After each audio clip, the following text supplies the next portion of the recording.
ನಮಸ್ಕಾರ ಆತ್ಮೀಯ ವೀಕ್ಷಕರೇ, ಇವತ್ತಿನ ರೀಡಿಂಗಿಗೆ ನಿಮ್ಮೆಲ್ಲರಿಗೂ ಕೂಡ ಸ್ವಾಗತ.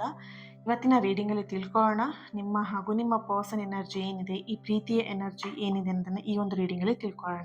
ಓಕೆನಾ? ಸೊ ಈ ಒಂದು ರೀಡಿಂಗ್ ಎನರ್ಜಿನ ರಿಸೀವ್ ಮಾಡ್ಕೊಳ್ಳೋದಕ್ಕೆ ಪ್ರತಿಯೊಬ್ಬರು ಕೂಡ ಐ ಆಮ್ ರೆಡಿ ಅಂತ ಹೇಳಿಬಿಟ್ಟು ರೆಡ್ ಹಾರ್ಟ್ ಮಾರ್ಕ್ ಹಾಕಿ ಕಮೆಂಟ್ ಮಾಡಿ ಎನರ್ಜಿನ ರಿಸೀವ್ ಮಾಡ್ಕೊಳ್ಳಿ. ಹಾಗೆ ಇದೊಂದು ಜನರಲ್ ರೀಡಿಂಗ್ ಆಗಿರುತ್ತೆ. ನಿಮಗೆ ರೆಸನೇಟ್ ಆದರೆ ಮಾತ್ರ ಈ ಒಂದು ರೀಡಿಂಗ್ನ ವಾಚ್ ಮಾಡೋದಕ್ಕೆ ಕಂಟಿನ್ಯೂ ಮಾಡ್ತೀರಾ. ಅದರ್ವೈಸ್ ನೀವು ಸ್ಕ್ರೀನ್ ಮೇಲೆ ಕಾಣ್ತಿರುವಂತಹ ನಂಬರಿಗೆ ವಾಟ್ಸಪ್ ಮಾಡಿ ನೀವು ರೀಡಿಂಗ್ನ ಬುಕ್ ಮಾಡ್ಕೊಳ್ಬಹುದು. ಹಾಗೆ 19ನೇ ತಾರೀಕು ಇನ್ನು ಕೇವಲ 1 ವಾರಗಳು ಅಷ್ಟೇ ನಿಮಗೆ ಬುಕ್ಕಿಂಗ್ ಅವಕಾಶ ಇರುತ್ತೆ. ಮಿಸ್ ಮಾಡ್ಕೊಳ್ದೇ ನೀವು ಮನಿ ಬೌಲ್ ರಿಚುವಲ್ಗೆ ಜಾಯಿನ್ ಆಗಬಹುದು. ಕೇವಲ 1 ವಾರ ಅಷ್ಟೇ ಬುಕ್ಕಿಂಗ್ ಓಪನ್ ಇರುವಂಥದ್ದು. ಓಕೆನಾ? ಸೊ 19ನೇ ತಾರೀಕು 6:30ಇಂದ 7:30ವರೆಗೆ ರಿಚುವಲ್ ನಡೆಯುತ್ತೆ. ಇದು ಪ್ರಾಕ್ಟಿಕಲ್ ಸೆಷನ್ ಆಗಿರುತ್ತೆ ಆ್ಯಂಡ್ ಇದರ ಜೊತೆಯಲ್ಲಿ ನಿಮಗೆ ಬೋನಸ್ ಆಗಿ ಸಿಗ್ತಾ ಇರುವಂಥದ್ದು. ಓಕೆನಾ? ಯಾರಿಗೆಲ್ಲ ಮನಿ ಬ್ಲಾಕೇಜಸ್ ಇದೆ ಆ ಬ್ಲಾಕೇಜಸ್ನ ರಿಮೂವ್ ಮಾಡುವಂತಹ ಒಂದು ಹೀಲಿಂಗ್ ಸೆಷನ್ ಇದರ ಜೊತೆಯಲ್ಲೇ ನಡೆಯುತ್ತೆ. ಯಾರು ನಿಮ್ಮ ಮನಿ ಬ್ಲಾಕೇಜಸ್ನ ರಿಮೂವ್ ಮಾಡ್ಕೊಳ್ಬೇಕು ಆ್ಯಂಡ್ ಮನಿಯಲ್ಲಿ ಎಲ್ಲಿ ಹಣದ ವಿಷಯದಲ್ಲಿ ಸ್ಟಕ್ ಆಗಿದ್ದೀರಾ ಅದನ್ನೆಲ್ಲ ರಿಲೀಸ್ ಮಾಡ್ಕೊಳ್ಬೇಕಂತ ಹೇಳಿದ್ರೆ ಖಂಡಿತ ಜಾಯಿನ್ ಆಗ್ಬೋದು. ಈ ಒಂದು ಮನಿ ಬೌಲ್ ನಿಮಗೆ ಹೇಗೆ ಹೆಲ್ಪ್ ಆಗುತ್ತೆ, ಇದ್ರ ಬೆನಿಫಿಟ್ ಏನು ಅನ್ನೋದನ್ನು ಆಲ್ರೆಡಿ ನಾನು ವಿಡಿಯೋನ ಮಾಡಿದ್ದೀನಿ. ನೀವು ಇನ್ಸ್ಟಾಗ್ರಾಮಲ್ಲೂ ಚೆಕ್ ಮಾಡಬಹುದು, ಹಾಗೆಯೇ ಪ್ರೀವಿಯಸ್ ವಿಡಿಯೋದಲ್ಲೂ ನಾನು ಹೇಳಿದ್ದೀನಿ. ಸೊ ನೀವು ಚೆಕ್ ಮಾಡಿ ಬುಕ್ ಮಾಡ್ಕೊಳ್ಬಹುದು. ಸ್ಕ್ರೀನ್ ಮೇಲೆ ಕಾಣ್ತಿರುವಂತಹ ಡೀಟೇಲ್ಸ್ನ ಚೆಕ್ ಮಾಡಿ ಆ್ಯಂಡ್ ವಾಟ್ಸಪ್ ಮಾಡಿ ನಿಮ್ಮ ಸೀಟ್ನ ಬುಕ್ ಮಾಡ್ಕೊಳ್ಳಿ. ಬೇಗ ಬುಕ್ ಮಾಡ್ಕೊಳ್ಳಿ ನಿಮ್ಮ seat. Okay? Yes, thank you. Reading start ಮಾಡೋಣ. ಯೂನಿವರ್ಸಿಗೆ ಒಂದು ಥ್ಯಾಂಕ್ ಯು ಹೇಳಿ ಈ ರೀಡಿಂಗ್ ನಿಮ್ಮವರೆಗೆ ತಲುಪಿಸಿದ್ದಕ್ಕೆ. ಈ ಒಂದು ಕ್ಯಾಂಡಲ್ ಫ್ಲೇಮ್ ನೋಡ್ತಾ ನಿಮ್ಮ ಪರ್ಸನ್ ಹೆಸರನ್ನು 3 ಸಲ ಹೇಳ್ಕೊಳ್ಳಿ. ಹಾಗೆ 1 ಮಿನಿಟ್. ಎಸ್, ನಿಮ್ಮ ಹೆಸರನ್ನು ಕೂಡ 3 ಸಲ ಹೇಳ್ಕೊಳ್ಳಿ.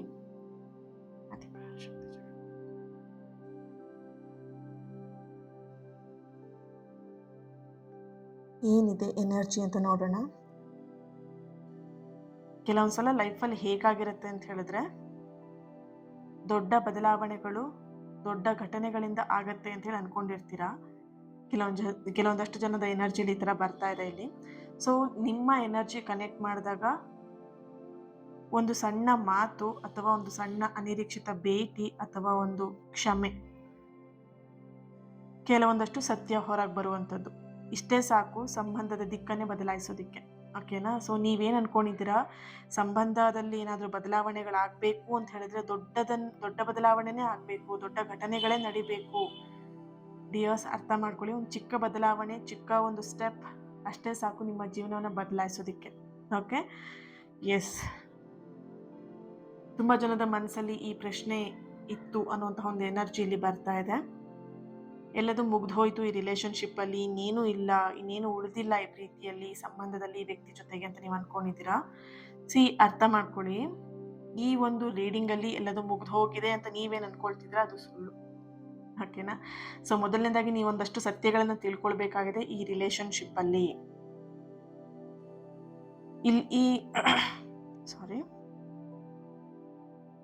ಇಲ್ಲಿ ಎನರ್ಜಿ ಪ್ರಕಾರ ನಿಮ್ಮಿಬ್ಬರ ನಡುವೆ ಮಾತಿಗಿಂತ ಹೆಚ್ಚು ತಪ್ಪು ಅರ್ಥ ಮಾಡ್ಕೊಂಡಿರುವಂಥದ್ದು, ಮಿಸ್ಅಂಡರ್ಸ್ಟ್ಯಾಂಡಿಂಗ್ ಮಾಡ್ಕೊಂಡಿರೋದು ಜಾಸ್ತಿ ಆಗಿದೆ. ಆ ಮಿಸ್ಅಂಡರ್ಸ್ಟ್ಯಾಂಡಿಂಗ್ ಅನ್ನುವಂಥದ್ದು ನಿಮ್ಮಿಬ್ಬರು ಸಂಬಂಧದಲ್ಲಿ ಒಂದು ಹೆಮ್ಮರವಾಗಿ ಬೆಳೆದಿರುವಂತಹ ಒಂದು ಎನರ್ಜಿ ಇದೆ. ನೋಡ್ಬೋದು, ನೀವೇನೇ ಮಾತಾಡಿದ್ರು ಅವರಿಗೆ ತಪ್ಪಾಗಿ ಅರ್ಥ ಆಗುತ್ತೆ. ನೀವೇನೇ ಹೇಳೋಕೆ ಹೋದ್ರೆ ಅದು ಅವರಿಗೆ ಏನೋ ಕೆಟ್ಟದೇ ಹೇಳ್ತಾ ಇದ್ದಾರೆ, ಆ ಥರ ಬಿಹೇವ್ ಮಾಡ್ತಿದ್ದಾರೆ. ಅಬ್ಸರ್ವ್ ಮಾಡಿ, ನೀವು ಇತ್ತೀಚಿನ ದಿನದಲ್ಲಿ ನೀವೇನೇ ಮಾತಾಡಿರೋ ಅವ್ರು ಅದಕ್ಕೆ ಏನೋ ಒಂದು ಕೊಂಕು ಹುಡುಕಿ ತಪ್ಪನ್ನು ಹುಡುಕ್ತಿದ್ದಾರೆ. ಅವ್ರೇನೋ ಸರಿ ಮಾಡ್ಕೊಂಡ್ರು ಅನ್ನೋಂಥ ಹಂತದಲ್ಲಿ ನೀವೇನೋ ಶುರು ಮಾಡ್ಕೊಳ್ತೀರಾ. ಇಲ್ಲಿ ನಿಮಗೇನೋ ಅನ್ಸ್ಲಿಕ್ಕೆ ಶುರು ಆಗುತ್ತೆ ಅವ್ರೇನೋ ಮಾತಾಡಿದ್ದು. ಸೊ ನಿಮ್ಮಿಬ್ರ ಮಧ್ಯೆ ಹೇಗಾಗಿದೆ ಅಂತ ಹೇಳಿದ್ರೆ, ಒಬ್ಬರಾದ್ಮೇಲೆ ಒಬ್ರು ಒಂಥರ ನೀನಾದ್ಮೇಲೆ ನಾನು ಅಂತ ಹೇಳ್ಬಿಟ್ಟು ಸರದಿ ಪ್ರಕಾರ ಇಲ್ಲಿ ಮಿಸ್ಅಂಡರ್ಸ್ಟ್ಯಾಂಡಿಂಗ್ನ ಮಾಡ್ಕೊಳ್ತಿದ್ದೀರಾ. ಇಷ್ಟು ದಿನ ನೀನು ಮಾಡಿದೆ ಅಲ್ವಾ, ಇವಾಗ ನನಗೇನೋ ಅನ್ನಿಸ್ತಾ ಇದೆ, ಇಷ್ಟು ದಿನ ನೀನೇನೋ ಮಾಡಿ ಇವಾಗ ನನಗೇನೋ ಅನ್ನಿಸ್ತಿದೆ ಅಂತ ನಿಮ್ಮ ಪರ್ಸನ್ ಅನ್ಕೊಳ್ತಾ ಇದ್ದಾರೆ. ಸೊ ಎಲ್ಲೊಂದು ಕಡೆ ಇಬ್ಬರು ಕೂಡ ಸರಿ ಮಾಡ್ಕೊಳ್ಬೇಕಂತ ಮನಸ್ಸಿದ್ರೂ ಕೂಡ ದ್ವೇಷನ ಸಾಧಿಸ್ತಾ ಇರುವಂತಹ ಒಂದು ಎನರ್ಜಿ ಇದೆ ಇಲ್ಲಿ. ಹಾಗೇನೆ ಇಲ್ಲಿ ಒಬ್ರು ಹೇಳೋ ಮಾತನ್ನ ಒಬ್ರು ಕೇಳ್ತಾ ಇಲ್ಲ. ನಿನ್ನ ಮಾತನ್ನ ನಾನು ಯಾಕೆ ಕೇಳಲಿ, ನಿನ್ನ ಮಾತನ್ನ ನಾನು ಯಾಕೆ ಕೇಳಲಿ ಅಂತ ಹೇಳ್ಬಿಟ್ಟು ಎಲ್ಲೋ ಒಂದು ಕಡೆ ಅದೇ ಒಂದು ದೊಡ್ಡ ಗಲಾಟೆಯಾಗಿ ನಿಮ್ಮಿಬ್ಬರ ಮಧ್ಯ ದೊಡ್ಡ ಗೋಡೆಯಾಗಿ ಬೆಳೆದಿರುವಂತಹ ಒಂದು ಎನರ್ಜಿ ಇದೆ ಇಲ್ಲಿ. ಎಸ್, ಈ ಒಂದು ರೀಡಿಂಗ್ ನೋಡಿದ ಮೇಲೆ ನಿಮಗೆ ಎಲ್ಲಾದ್ರೂ ಒಂದು ಯೂನಿವರ್ಸಿಂದ ಸೈನ್ ಕೂಡ ಸಿಗಬಹುದು. ಏನಪ್ಪ ಸೈನ್ ಅಂತ ಹೇಳಿದ್ರೆ, ಈ ರೀಡಿಂಗ್ ನೋಡಿದ ನಂತರ ನಿಮಗೆ ಏಂಜಲ್ ನಂಬರ್ಸ್ನ ಕಾಣ್ಬೋದು, ಅಥವಾ ನಿಮಗೆ ಫೆದರ್ ಸಿಗಬಹುದು, ನಿಮ್ಮ ಮನೆ ಹತ್ರನೇ ಆಗಿರಬಹುದು, ಅಥವಾ ಎಲ್ಲಾದ್ರೂ ಹೊರಗಡೆ ಹೋದಾಗ ಆಗಿರಬಹುದು. ಓಕೆ? ಸೊ ನಿಮಗೆ ಒಂದು ಫೆದರ್ ಸಿಗುವಂತಹ ಚಾನ್ಸಸ್ ಇದೆ. ಆ್ಯಂಡ್ ಇಲ್ಲಿ ಈ ರೀಡಿಂಗ್ ನೋಡಿದ ತಕ್ಷಣ ನಿಮಗೆ ನಿಮ್ಮ ಫ್ರೆಂಡ್ ಅಥವಾ ನಿಮ್ಮ ಫ್ಯಾಮಿಲಿ ಮೆಂಬರ್ಸಿಂದ ಏನೋ ಒಂದು ಸುದ್ದಿನ ಕೇಳ್ತೀರಾ. ಒಂದು ಪಾಸಿಟಿವ್ ಆಗೂ ಇರಬಹುದು, ಅದು ನಿಮಗೆ ಮನಸ್ಸಿಗೆ ಶಾಂತಿಯನ್ನು ಕೊಡುವಂತಹ ಒಂದು ಸುದ್ದಿಯನ್ನು ನೀವು ಕೇಳ್ತೀರಾ ಅನ್ನುವಂಥ ಒಂದು ಎನರ್ಜಿ ಇದೆ. ಸೊ ಇವತ್ತಿನ ದಿನ ನೀವು ದೇವಿ ಟೆಂಪಲಿಗೆ ಹೋಗಿ ಬಂದಿದ್ದೀರಾ ಮನಸ್ಸಿನ ಶಾಂತಿಗೋಸ್ಕರ. ಆ್ಯಂಡ್ ಮನಸ್ಸಿನ ಶಾಂತಿ ಅನ್ನೋದಕ್ಕಿಂತ ಹೆಚ್ಚಾಗಿ ಈ ನೋವನ್ನ ನಿಮಗೆ ಯಾರೋ ಹತ್ರನೂ ಹೇಳ್ಕೊಳ್ಳೋಕ್ಕೆ ವ್ಯಕ್ತಿಗಳಿಲ್ಲ. ಯಾಕಂದರೆ ಈ ಪರಿಸ್ಥಿತಿನ ನೀವು ಹೇಳ್ಕೊಂಡ್ರೆ ಬೇರೆಯವ್ರು ಏನು ಅರ್ಥ ಮಾಡ್ಕೊಳ್ತಾರೋ ಅಂತ ಯಾರ ಹತ್ರನೂ ಹೇಳ್ತಾ ಇಲ್ಲ. ಹಾಗಾಗಿ ಈ ಮನಸ್ಸಿನ ಭಾರವನ್ನು ಹೇಳ್ಕೊಳಕ್ಕೆ ಯಾರೂ ಇಲ್ಲ, ನೀವು ನಂಬಿರೋ ದೇವ್ರನ್ನ ಬಿಟ್ರೆ. ಓಕೆ, ಸೊ ಇನ್ನೂ ಹೆಚ್ಚಾಗಿ ಅಂತ ಹೇಳಿ ನೀವು ಯಾರನ್ನ ಬಿಲೀವ್ ಮಾಡ್ತೀರಾ ಅವ್ರ ಹತ್ರ ನೀವು ಇದನ್ನ ಶೇರ್ ಮಾಡ್ಕೊಳ್ತಾ ಇದ್ದೀರಾ. ಓಕೆ, ಇಲ್ಲಿ ರೀಸೆಂಟಾಗಿ ಎನರ್ಜಿ ಬರ್ತಿರುವಂಥದ್ದು ನೀವು ದೇವಿ ಟೆಂಪಲಿಗೆ ಹೋಗಿ ಬಂದಿರುವಂಥದ್ದು. ಇವತ್ತಿನ ದಿನ ಹೋಗಿ ಬಂದಿರ್ಬೋದು ಅಥವಾ ನಿನ್ನೆ ದಿನ ಹೋಗಿ ಬಂದಿರಬಹುದು. ಹೆಚ್ಚಾಗಿ ಇಲ್ಲಿ ಕಾಳಿ ದೇವಿ ಅಥವಾ ಚಾಮುಂಡೇಶ್ವರಿ ದೇವಿ, ದುರ್ಗಾದೇವಿ ನಿಮ್ಮ ಮನೆ ದೇವರು ಕೂಡ ಆಗಿರಬಹುದು. ಓಕೆ, ಸೊ ಈ ರೀಡಿಂಗ್ನ ಯಾರೆಲ್ಲ ನೋಡ್ತಾ ಇದ್ದೀರಾ,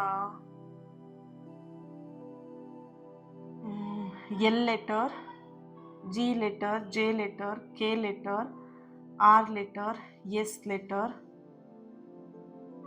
A letter, B letter, J, G, R, H. ಇಲ್ಲೊಂದು ಏಂಜಲ್ ಸೈನ್ ನೋಡ್ಬೋದು ನಿಮಗೆ. ಓಕೆ, ನಿಮ್ಮ ಪ್ರೀತಿಗೆ ಒಂದು ಏಂಜಲ್ ಬ್ಲೆಸ್ಸಿಂಗ್ಸ್ ಕೂಡ ಇರುವಂಥದ್ದು ಎನರ್ಜಿ ಇದೆ. Date of birth 19/1/29, 6/31,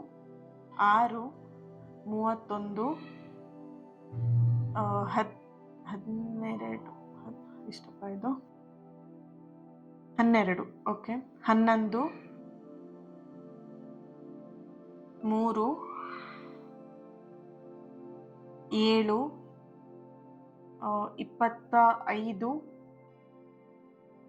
7/25/12. Okay, next energy ಏನಿದೆ ಚೆಕ್ ಮಾಡೋಣ.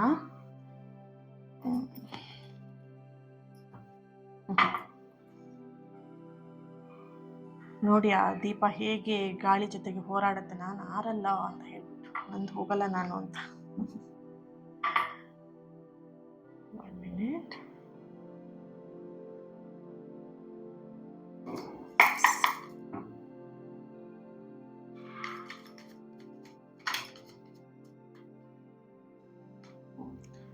Two of Wands ಇದೆ, 7 of Pentacles, 9 of Cups, Death and Rebirth, 6 of Swords, 5 of Swords. Bottom of the card Temperance card ಇದೆ. ಓಕೆ,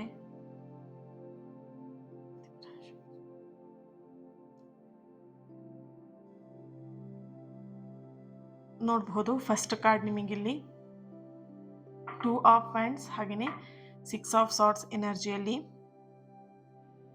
ಹೇಳಬೇಕಾಗಿರುವಂತಹ ಮಾತುಗಳು ತುಂಬಾನೇ ಇಲ್ಲಿ ಭಿನ್ನಾಭಿಪ್ರಾಯಗಳು ಜಾಸ್ತಿ ಇದೆ. ಹೇಳಬೇಕಾಗಿರುವಂತಹ ಮಾತುಗಳಲ್ಲಿ ಗೊಂದಲಗಳು ಜಾಸ್ತಿ ಇದೆ. ಹೇಳಬೇಕಾಗಿರುವಂತಹ ಮಾತುಗಳಲ್ಲಿ ರೂಢ ಆಗಿ ಮಾತಾಡುವಂಥದ್ದು, ತುಂಬ ಕಠಿಣವಾಗಿ ಮಾತಾಡುವಂತಹ ಒಂದು ಶೈಲಿ ಇಲ್ಲಿ ಕಾಣಿಸ್ತಿದೆ ನಿಮ್ಮಿಬ್ಬರು ಮಧ್ಯೆ. ಇತ್ತೀಚಿನ ದಿನದಲ್ಲಿ ಈ ಒಂದು ವಿಷಯಗಳು ಜಾಸ್ತಿ ಆಗಿದೆ. ಆ್ಯಂಡ್ ಇಲ್ಲಿ ಒಬ್ರಿಗೊಬ್ರು ಕೇಳಬೇಕಾದಂಥ ಮಾತನ್ನು ಕೂಡ ಕೇಳ್ತಾ ಇಲ್ಲ. ನಿನ್ನ ಮಾತನ್ನು ನಾನು ಯಾಕೆ ಕೇಳಲಿ ಅಂತ ಹೇಳಿ, ಅಥವಾ ನಿನಗೇನೋ ಒಂದು ಹೇಳ್ತೀನಿ ಈ ಮಾತನ್ನು ಕೇಳು ಅಂತ ಹೇಳಿದ್ರೆ ನನಗೆ ಇದನ್ನು ಕೇಳೋದಕ್ಕೆ ನನಗೆ ಇಷ್ಟ ಇಲ್ಲ, ಇವಾಗ ನನಗೆ ಇಂಟ್ರೆಸ್ಟ್ ಇಲ್ಲ, ನಿನ್ನ ಜೊತೆ ಮಾತಾಡೋಕ್ಕೆ ಇಂಟ್ರೆಸ್ಟ್ ಇಲ್ಲ, ನೀನು ನನಗೆ ಪದೇ ಪದೇ ಟಾರ್ಚರ್ ಮಾಡಬೇಡ, ನಿನ್ನ ಮಾತನ್ನು ನನಗೇನೋ ನಾನು ಕೇಳಲ್ಲ, ಈ ಥರದ ಮಾತುಗಳು ನಿಮ್ಮಿಬ್ಬರ ಮಧ್ಯೆ ಬರ್ತಾ ಇದೆ ಇಲ್ಲಿ. ಸೊ ಈ ಎಲ್ಲ ವಿಷಯಗಳು ಹೇಗಾಗಿದೆ ಅಂತ ಹೇಳಿದ್ರೆ ಮೌನಕ್ಕೆ ಒಂದು ದೊಡ್ಡ ಗೋಡೆನ ನಿರ್ಮಾಣ ಮಾಡಿರುವಂತಹ ಒಂದು ಎನರ್ಜಿ ಇದೆ. ಆದರೆ ಆ ಗೋಡೆಯನ್ನು ಒಡೆಯುವ ಒಂದೇ ಒಂದು ಘಟನೆ ಹತ್ತಿರದಲ್ಲಿ ಇರುವಂತಹ ಒಂದು ಎನರ್ಜಿ ಇದೆ. ಈ ಡೆತ್ ಆ್ಯಂಡ್ ರೀಬರ್ತ್ ಎನರ್ಜಿಲಿ ಬರ್ತಿರುವಂಥದ್ದು ಈ ಒಂದು ಗೋಡೆ, ಈ ಒಂದು ಮೌನದ ಗೋಡೆ, ಈ ಒಂದು ಮಿಸ್ಅಂಡರ್ಸ್ಟ್ಯಾಂಡಿಂಗ್ ನಡೀತಿರುವಂಥದ್ದು ಕಡಿಮೆ ಮಾಡೋದಕ್ಕೆ ಈ ಒಂದು ಡೆತ್ ಆ್ಯಂಡ್ ರೀಬರ್ತ್ ಎನರ್ಜಿ ಬರ್ತಿದೆ. ಹಾಗೆ ಟೆಂಪರೆನ್ಸ್ ಕಾರ್ಡ್ ಎನರ್ಜಿಯಲ್ಲೂ ಬರ್ತಿರುವಂಥದ್ದು ಒಂದು ಕುಟುಂಬದ ಕಾರ್ಯಕ್ರಮ ನಿಯರ್ ಆಗಿ ಇದೆ. ಅಂದರೆ ನಿಯರ್ ಅಂತ ಹೇಳಿದ್ರೆ ನೆಕ್ಸ್ಟ್ ಮಂತ್ ಇರಬಹುದು, ಅಥವಾ ಒಂದು 2 ಮಂತ್ಸ್ ಅಲ್ಲಿ ನಿಮ್ಮ ಮನೆಯಲ್ಲಿ ಇರ್ಬೋದು, ನಿಮ್ಮ ಪರ್ಸನ್ ಫ್ಯಾಮಿಲಿಯಲ್ಲಿ ಇರಬಹುದು, ಒಂದು ಕಾರ್ಯಕ್ರಮ ನಡೀತಾ ಇದೆ. ಆ ಕಾರ್ಯಕ್ರಮಕ್ಕೆ ನಿಮ್ಮನ್ನ ಅವರು ಫ್ಯಾಮಿಲಿ ಇನ್ವೈಟ್ ಮಾಡ್ತಾರೆ, ಅಥವಾ ಅವ್ರಿಗೆ ಪರಿಚಯದವರು, ಅಂದರೆ ನಿಮಗೆ ಪರಿಚಯ ಇರೋರು ಅಥವಾ ನಿಮ್ಮ ಪರ್ಸನ್ಗೆ ನಿಮ್ಮ ಫ್ಯಾಮಿಲಿ ಪರಿಚಯ ಇರೋರು ಈ ಒಂದು ಕಾರ್ಯಕ್ರಮಕ್ಕೆ ಕರೀತಾ ಇದ್ದಾರೆ. ಈ ಕಾರ್ಯಕ್ರಮದಲ್ಲಿ ಒಂದು ದೇವಸ್ಥಾನದ ಕಾರ್ಯಗಳಿರಬಹುದು, ಅಥವಾ ನಿಮ್ಮ ಫ್ಯಾಮಿಲಿ ಕಾರ್ಯನೇ ಆಗಿರಬಹುದು, ಕುಟುಂಬದ್ದು ಏನೇ ಕಾರ್ಯಗಳಾಗಿರಬಹುದು, ಒಂದು ಫಂಕ್ಷನ್ ಅಲ್ಲಿ ಭೇಟಿ ಮಾಡುವಂತಹ ಸಾಧ್ಯತೆಗಳು ಇದೆ ಇಬ್ರು ಕೂಡ. ಹಾಗೇನೆ ಇಲ್ಲಿ ಒಂದು ಸಾಮಾನ್ಯ ವ್ಯಕ್ತಿಯ ಮೂಲಕ ನೀವಿಬ್ರು ಮತ್ತೆ ಸಿಗಬಹುದು, ಮತ್ತೆ ನೀವು ಮಾತಾಡ್ತೀರಾ ಅನ್ನುವಂತಹ ಒಂದು ಎನರ್ಜಿ. ನಿಮ್ಮ ಪ್ರೀತಿಯನ್ನ ಅರ್ಥ ಮಾಡ್ಕೊಂಡಂತಹ ವ್ಯಕ್ತಿ, ನಿಮ್ಮ ಪ್ರೀತಿಗೆ ಸಪೋರ್ಟ್ ಮಾಡುವಂತಹ ವ್ಯಕ್ತಿ, ನಿಮ್ಮ ಒಂದು ಮಾತುಕತೆಗೆ ಅವರು ಭಾಗಿಯಾಗ್ತಾರೆ. ಅವರ ಸಹಾಯದಿಂದ ನೀವಿಬ್ರು ಮತ್ತೆ ಮಾತುಕತೆ ಮಾಡ್ತೀರಾ ಅನ್ನುವಂತಹ ಒಂದು ಎನರ್ಜಿ ಇದೆ. ಅಂಡ್ ಇಲ್ಲಿ ಬಹಳ ಸಮಯದ ನಂತರ ಆಗುವಂತ ಈ ಒಂದು ಅನಿರೀಕ್ಷಿತ ಭೇಟಿ ಎಲ್ಲೋ ಒಂದ್ ಕಡೆ ಮನಸ್ಸಿಗೆ ನೆಮ್ಮದಿಯನ್ನ ಕೊಡಬಹುದು ನಿಮಗೆ ಅನ್ನುವಂತಹ ಒಂದು ಎನರ್ಜಿ ಇದೆ. ಅಂಡ್ ಇಲ್ಲಿ ಇನ್ನೊಂದು ಎನರ್ಜಿ ಬರ್ತಿರುವಂತದ್ದು 9 ಆಫ್ ಕಪ್ಸ್ ಎನರ್ಜಿ, ಹಾಗೇನೆ ಇಲ್ಲಿ 5 ಆಫ್ ಸಾರ್ಟ್ಸ್ ಇದೆ. ಓಕೆ, 5 ಆಫ್ ಸಾರ್ಟ್ಸ್ ಹಾಗೆ 9 ಆಫ್ ಕಪ್ಸ್ ಎನರ್ಜಿಯಲ್ಲಿ ನಿಮ್ಮ ವ್ಯಕ್ತಿಯ ಮನಸ್ಸಲ್ಲಿ ಈಗ 2 ಧ್ವನಿಗಳು ಕಾಣಿಸ್ತಾ ಇರುವಂತದ್ದು. ಒಂದು ಧ್ವನಿ ಅವರಿಗೆ ಹೋಗಿ ಮಾತಾಡುವಂತ ಅವ್ರಿಗೆ ಅನಿಸ್ತಾ ಇದ್ರೆ, ಅವರಿಗೆ ಇಷ್ಟೆಲ್ಲ ಮಾತಾಡ್ತಾ ಇದಾರೆ, ಅವ್ರು ನಿಮ್ ಜೊತೆ ಮಾತಾಡ್ಬೇಕು ಅಂತ ಕೇಳ್ಕೊಳ್ತಾ ಇದಾರೆ, ನೀನ್ ಯಾಕೆ ಅದನ್ನ ಅವಾಯ್ಡ್ ಮಾಡ್ತಿದ್ಯಾ, ಹೋಗಿ ಮಾತಾಡುವಂತ ಅವ್ರ ಮನ್ಸು ಹೇಳ್ತಾ ಇದೆ. ಇನ್ನೊಂದ್ಸಲ ಹೇಳ್ತಿದ್ದೆ, ನಾನು ಇವಾಗ ಮಾತಾಡಿದ್ರೆ ಎಲ್ಲ ಎಡವಟ್ಟಾಗ್ಬಿಡುತ್ತೆ, ನಾನು ಇವಾಗ ಏನೂ ಮಾತಾಡಲ್ಲ, ಅವಳು ಅಥವಾ ಅವನು ಸ್ವಲ್ಪ ಒದ್ದಾಡ್ಲಿ, ಸ್ವಲ್ಪ ನನಗೆ ಟಾರ್ಚರ್ ಏನೂ ಬೇಡ, ನನ್ನ ಮೈಂಡಲ್ಲಿ ನಾನು ಕ್ಲಿಯರ್ ಮಾಡ್ಕೊಂಡ್ಬಿಡ್ತೀನಿ. ಈ ಎರಡೂ ಮನಸ್ಥಿತಿಯಲ್ಲಿ ನಿಮ್ಮ ಪರ್ಸನ್ ಸಿಗಾಕೊಂಡಿರುವಂತಹ ಒಂದು ಎನರ್ಜಿ ಇಲ್ಲಿ ಕಾಣಿಸ್ತಾ ಇದೆ. ಅವ್ರೀಗ ನಿಮ್ ಜೊತೆಗೆ ಮಾತಾಡುವಂಥದ್ದಾಗಿರ್ಲಿ, ಅಥವಾ ನಿಮ್ ಜೊತೆಗೆ ಯಾವುದೇ ವಿಷಯಗಳನ್ನ ಹೇಳ್ಕೊಳ್ಳೋದಕ್ಕೆ, ಹಂಚ್ಕೊಳ್ಳೋದಕ್ಕೆ ಅವ್ರಿಗೆ ಇಷ್ಟಪಡ್ತಾ ಇಲ್ಲ.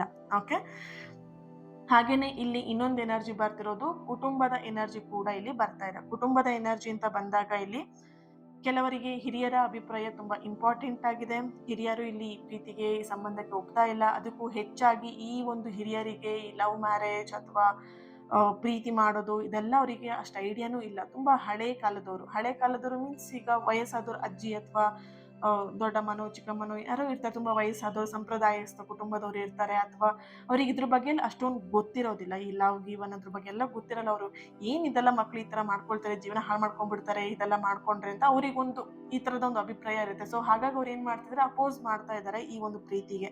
ಹಾಗಾಗಿ ಇಲ್ಲಿ ಹಿರಿಯರ ಅಭಿಪ್ರಾಯ ಕೂಡ ತುಂಬಾ ಇಂಪಾರ್ಟೆಂಟ್ ಆಗಿದೆ. ಕೆಲವೊಬ್ಬರಿಗೆ ಜವಾಬ್ದಾರಿ ಇದೆ, ಮನೆಯ ಜವಾಬ್ದಾರಿ ಇದೆ, ಅವರೇ ಮನೆಯ ಹಿರಿ ಮಗ ಆಗಿರ್ಬೋದು, ಹಿರಿ ಮಗಳಾಗಿರಬಹುದು, ಅಂಡ್ ಕುಟುಂಬದ ಪ್ರತಿಯೊಂದು ಜವಾಬ್ದಾರಿ ಅವರಿಗೆ ಇದೆ. ಅವರ ತಂಗಿ ಮದುವೆ ಮಾಡ್ಬೇಕು ಅಥವಾ ಅಕ್ಕನ ಮದುವೆ ಮಾಡ್ಬೇಕು, ಇದು ನಿಮಗೆ ಹೇಳಿರ್ಬೋದು. ಅಣ್ಣನ ಅಥವಾ ತಂಗಿ ಅಥವಾ ತಮ್ಮನ ಮದುವೆ ಆದ್ಮೇಲೆ ನಾನು ನಿನ್ನ ಮದುವೆ ಆಗ್ತೀನಿ, ಅಥವಾ ತಂಗಿ ಜವಾಬ್ದಾರಿ ಇದೆ ನನ್ನ ಮೇಲೆ, ಅಣ್ಣನ ಜವಾಬ್ದಾರಿ ಇದೆ, ಅಕ್ಕನ ಜವಾಬ್ದಾರಿ ಇದೆ, ಸೊ ಇವ್ರದ್ದೆಲ್ಲ ಜವಾಬ್ದಾರಿ, ನನ್ನ ಮನೆಯ ಜವಾಬ್ದಾರಿ ಇದೆ, ಅದೆಲ್ಲ ನಾನು ನಿಭಾಯಿಸಬೇಕು, ಅದಾದ್ಮೇಲೆ ಬೇಕಿದ್ರೆ ನಿನಗೆ ನಾನು ಕಮಿಟ್ಮೆಂಟ್ ಕೊಡ್ತೀನಿ. ಈ ತರ ಮಾತುಗಳು ನಿಮ್ಮ ಪರ್ಸನ್ ಬಾಯಿಂದ ಬಂದಿರಬಹುದು.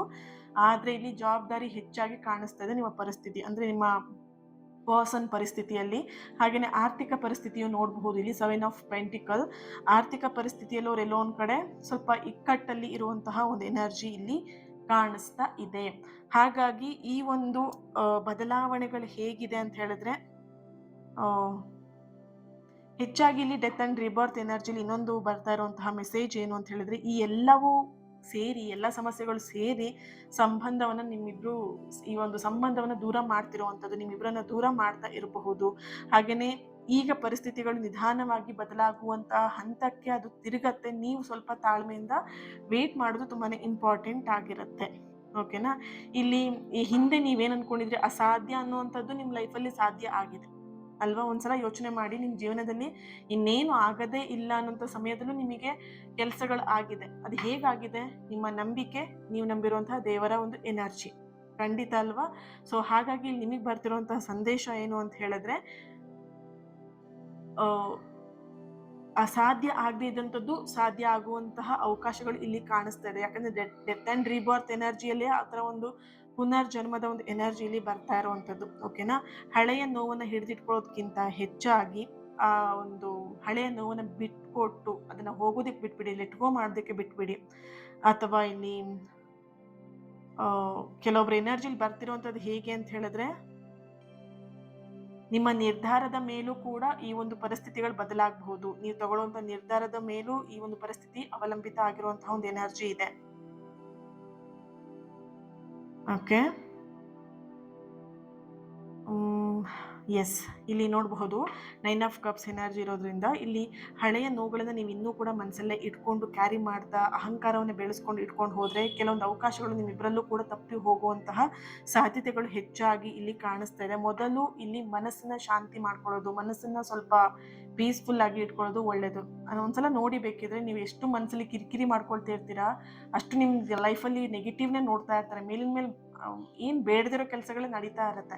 ಸೊ ಆದಷ್ಟು ಆ ಮನಸ್ಸನ್ನ ಶಾಂತಿಯಾಗಿ ಇಟ್ಕೊಳ್ಳೋದು ತುಂಬಾನೇ ಇಂಪಾರ್ಟೆಂಟ್ ಆಗಿರುತ್ತೆ. ಓಕೆನಾ? ಇಲ್ಲಿ ಕೆಲವೊಬ್ರು ದೇವರಿಗೆ ಬೈತಾ ಇರುವಂತಹ ಒಂದು ಎನರ್ಜಿನೂ ಕೂಡ ಇದೆ. ನಿನಗೆ ಇಷ್ಟೆಲ್ಲ ಪೂಜೆ ಮಾಡಿದೆ, ನಿಂಗೆ ಇಷ್ಟೆಲ್ಲ ಹರಕೆಗಳನ್ನು ಮಾಡ್ಕೊಂಡೆ, ನೀನು ನನಗೇನೂ ಮಾಡಿಲ್ಲ, ನನಗೇನು ಹೆಲ್ಪ್ ಮಾಡಿಲ್ಲ ಅಂತ ಹೇಳ್ಬಿಟ್ಟು ದೇವ್ರ ಹತ್ರ ನೀವು ಇಲ್ಲಿ ಒಂದಷ್ಟು ದೇವರಿಗೆ ಬೈಗುಳಗಳನ್ನು ಕೂಡ ಮಾಡ್ತಾ ಇದ್ದೀರಾ. ಬಟ್ ಅರ್ಥ ಮಾಡ್ಕೊಳ್ಳಿ, ಇಲ್ಲಿ ಕೆಲವೊಂದ್ಸಲ ದೇವರು ಸಂಬಂಧವನ್ನ ಉಳಿಸೋದಿಲ್ಲ. ಯಾಕೆ ಅಂತ ಹೇಳಿದ್ರೆ ಮೊದಲು ನಿಮ್ಮಿಬ್ರು ಕೂಡ ಅರ್ಥ ಮಾಡ್ಕೊಳ್ಳೋದು, ನಿಮ್ಮಿಬ್ರು ಕೂಡ ಬದಲಾಯಿಸೋದಕ್ಕೆ ದೇವ್ರು ಇಷ್ಟಪಡ್ತಾ ಇರ್ತಾರೆ. ಓಕೆನಾ? ಯಾಕಂತ ಹೇಳಿದ್ರೆ ಬದಲಾದಂತಹ ನೀವಿಬ್ರು ಮತ್ತೆ ಒಂದಾದ್ರೂ ಕೂಡ ಹಳೆಯ ನೋವನ್ನ ಮತ್ತೆ ನೀವು ಪ್ರಾರಂಭ ಮಾಡೋದಿಲ್ಲ. ಹಾಗಾಗಿ ಇಲ್ಲಿ ನೀವಿಬ್ರು ಮಧ್ಯೆ ಒಂದು ಅಂತರವನ್ನ ಕ್ರಿಯೇಟ್ ಮಾಡಿ ಮತ್ತೆ ನೀವಿಬ್ರು ಕೂಡ ಒಂದಾಗೋದಿಕ್ಕೆ ನೀವಿಬ್ರು ಸರಿಯಾಗಿ ಒಂದಾಗಬೇಕು ಅನ್ನುವಂಥದ್ದು ಒಂದು ನಿಮ್ಮ ಒಂದು ಸಂಬಂಧದ ಉದ್ದೇಶ ಕೂಡ ಆಗಿರುತ್ತೆ. ಆದ್ರಿಂದ ಕೆಲವೊಂದಷ್ಟು ಘಟನೆಗಳು ನಿಮ್ಮ ಜೀವನದಲ್ಲಿ ಹರ್ಟ್ ಆಗುವಂಥದ್ದು, ದೂರ ಆಗುವಂಥದ್ದು, ಸಪ್ರೇಷನ್ ಆಗುವಂತಹ ಕೆಲಸಗಳು, ಕೆಲವೊಂದಷ್ಟು ಘಟನೆಗಳು ನಡೀತಾ ಹೋಗ್ತಾ ಇರುತ್ತೆ. ಸೊ ಅದನ್ನು ನೀವೇನು ಮಾಡ್ಬೇಕಂತ ಹೇಳಿದ್ರೆ ಅದನ್ನ ಅಕ್ಸೆಪ್ಟ್ ಮಾಡಬೇಕು. ಅದ್ರಲ್ಲಿ ನೀವೇನೋ ಒಂದು ಪಾಠ ಕಲೀಲಿಕ್ಕಿರತ್ತೆ. ಸಮಸ್ಯೆ ಬಂತು ಅಂದ ತಕ್ಷಣ ತಲೆ ಮೇಲೆ ಕೈ ಇಟ್ಕೊಳ್ಳೋದಕ್ಕಿಂತ ಆ ಸಮಸ್ಯೆಗೆ ಪರಿಹಾರ ಏನು ಅನ್ನೋದನ್ನ ನೀವು ಇಲ್ಲಿ ನೋಡ್ಬೇಕಾಗತ್ತೆ. ನೋಡ್ಬೋದು ನೀವಿಬ್ರು ಇಲ್ಲಿ ಯಾವ ರೀತಿ ಇದ್ದೀರಾ ಅಂತ ಹೇಳಿದ್ರೆ ಅವ್ರ ಪಾಡಿಗೆ ಅವ್ರು ತಲೆ ಬಿಸಿ ಮಾಡ್ಕೊಂಡಿದ್ದಾರೆ, ನಿಮ್ಮ ಪಾಡಿಗೆ ನೀವು ತಲೆ ಬಿಸಿ ಮಾಡ್ಕೊಂಡಿದ್ದಾರೆ. ಇಬ್ರು ಈ ಹಂತದಲ್ಲಿದ್ರೆ ರಿಲೇಶನ್ಶಿಪ್ ಹೇಗೆ ಸರಿ ಆಗ್ಬೇಕು ಅಲ್ವಾ? ಸೊ ಹಾಗಾಗಿ ಇಲ್ಲಿ ಒಬ್ಬರನ್ನ ಅರ್ಥ ಮಾಡ್ಕೊಳ್ಬೇಕು ಅಂತ ಹೇಳಿದ್ರೆ ಒಂದಷ್ಟು ಸಿಚುವೇಶನ್ಗಳನ್ನ ನೀವು ಮೊದಲು ಅರ್ಥ ಮಾಡ್ಕೊಳ್ಬೇಕು. ಸಿಚುವೇಶನ್ ಅರ್ಥ ಮಾಡ್ಕೊಂಡ್ರೆ ಒಬ್ಬರನ್ನ ಅರ್ಥ ಮಾಡ್ಕೊಳ್ಳೋದಕ್ಕೆ ತುಂಬಾನೇ ಈಸಿ ಆಗತ್ತೆ. Okay, so thank you so much. ಈ ಒಂದು ರೀಡಿಂಗ್ ನಿಮಗೆ ಕನೆಕ್ಟ್ ಆಗಿದೆ, ರೆಸೊನೇಟ್ ಆಗಿದೆ ಅಂಡ್ ಇಷ್ಟ ಆಗಿದೆ ಅಂತ ಹೇಳಿ ಭಾವಿಸ್ತೀನಿ.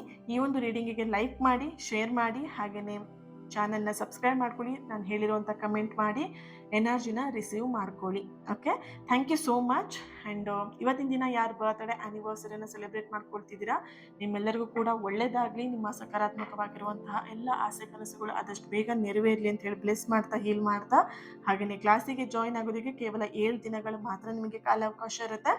ಆದಷ್ಟು ಬೇಗ ಜಾಯಿನ್ ಆಗಿ ನಿಮ್ಮ ಸೀಟ್ನ ಬುಕ್ ಮಾಡ್ಕೊಳ್ಳಿ. Thank you so much. Lots of love. ಇನ್ನೊಂದು ರೀಡಿಂಗಲ್ಲಿ ಸಿಗೋಣ.